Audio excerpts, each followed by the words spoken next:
In the 18th century, as European societies became ever richer and more technological, the conventional view was that mankind was firmly set on a positive trajectory from savagery and ignorance towards prosperity and civilization.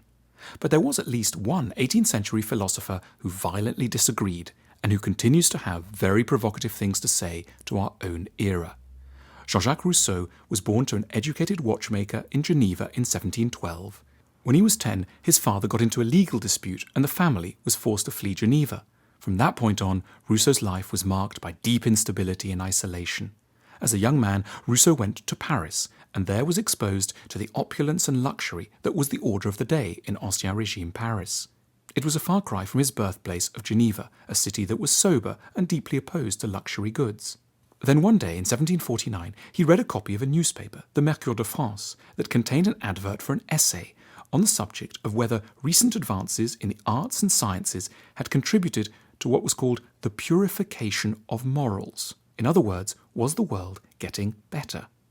Rousseau experienced something of an epiphany.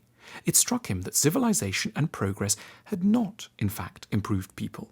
Instead, they had exacted a terrible, destructive influence on the morality of human beings who had once been good.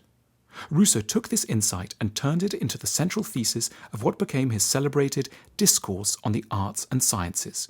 His argument was simple. Individuals had once been good and happy, but as people had emerged from their pre-social state and joined society, they had become plagued by vice and sin.